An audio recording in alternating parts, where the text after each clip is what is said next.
4 destinations, all one-way trip. 2 araw na biyahe sa layong mahigit 400 kilometro o kulang-kulang 500 kilometers.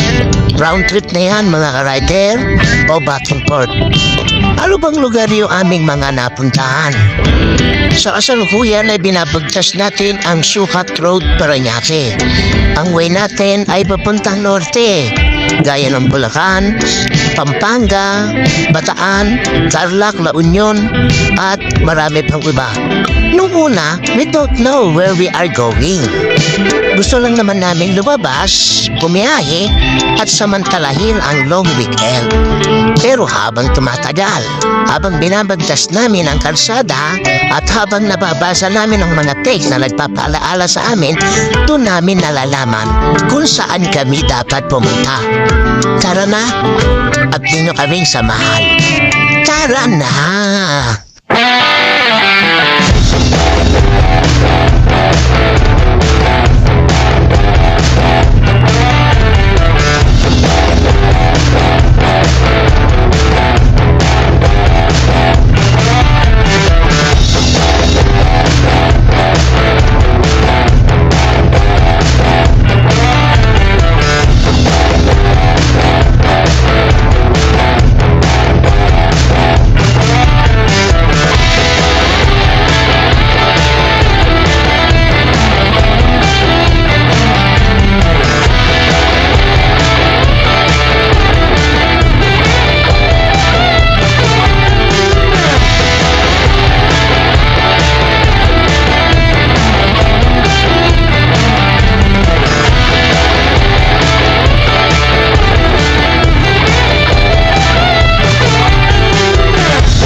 Shortcut po tayo, dito na po agad tayo sa Apalit, Pampanga. Yung una naming pinuntahan ay ang Hall of Thanksgiving o lumang pasalamatan ng MCGI na ginagamit noon. Huli ko kasi itong napuntahan at nadaluhan noong 1996, kaya historical sa akin itong pasalamatan na ito. At ito ang bago ngayong pasalamatan na ginagamit namin sa Barangay Sampaloc, Apalit, Pampanga. So dito na rin kami kumain sa Best House of Chicken, pero sa labas to ng pasalamatan guys. Be, kilala mo si ano? Sino ano? Sarap ng chicken. Nyam, nyam, nyam. Si ano, yung asawa ni ano, na inano ni ano, kaya naano sila, kaya inano ni ano, kaya ayun, naano sila. Ah, si ano? Yung asawa ni ano, na inano ni ano, na anak ni ano, na yung nanay ni ano. Oh, ano naman ngayon? Etong si ano, nagpaalam sa kanyang asawa na magpapagawa ng ano. Eh hindi naman pala nagpagawa dahil sinundan ni ano. Nung sinundan, nakita niyang may kasamang ano, nagwala. Sinebulutan ni ano, si ano. Kumalat yan sa buong ano, di mo ba alam kung ano yung inano nila? Ay, naku, Jojo. Ano ka ng ano? Hindi ko maintindihan yung ano mo. Maya dyan, anuin kita dyan. Ano-ano ka. Magtigil ka nga dyan. Mabuti pa magkano na lang tayo sa ano. Tapusin ko lang tong inaano ko, ha?